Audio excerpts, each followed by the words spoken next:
Hey everyone, Tiv here. And here we have Toeline, looking significantly more Autobot-y than the last time we saw him in the Japanese Generation 1 continuity. Now, robot mode, he honestly looks pretty amazing. He's bright, neon-colored, and he screams Scooby-Doo Mystery Machine. Speaking of, Hasbro, if you're listening, which you're probably not, make a Mystery Machine retool of that Code Red, maybe?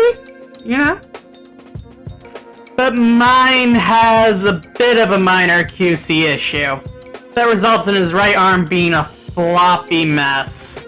I'd get a new one, except it feels like this is kind of a result of some minor mold degradation, so it's pretty likely that another figure could have the same QC issue.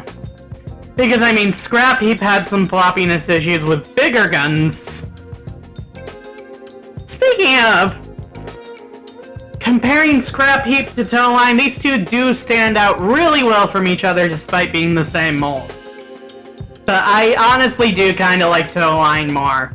Despite the floppiness, you can still get him into a good amount of poses, and I don't know, he just gives me a real mechanic vibe, despite that not really being how he was characterized in the cartoon. But hey, guy was a time-stranded amnesiac working for the cons for a while, so things can change. Vehicle mode is pretty solid. While you don't need to disassemble him to transform him, there are a couple of pieces that are easier if you do. He rolls pretty darn well as well.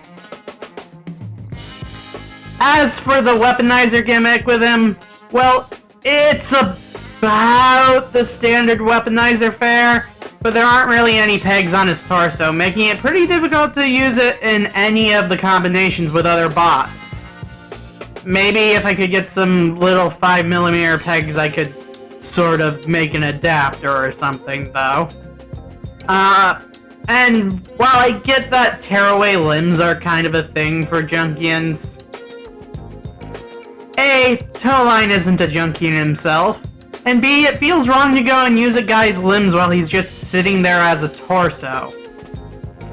The amazing torso boy, if you will, as Weird Al might say. Overall, though, I'd say Toeline is a fun time and worth picking up. But you really should watch for those QC issues. I've used some plastic cement and super glue to fix them on my copy.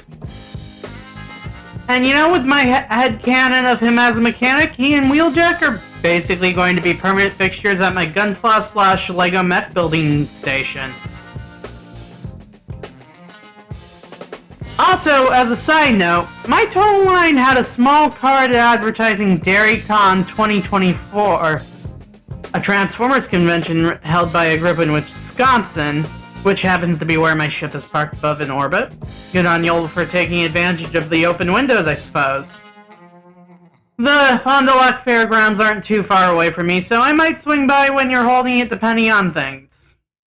And hey, if you were the Dairyland trans fan putting ads in the bots over in Oshkosh Target, go ahead and give us a moo in the comments.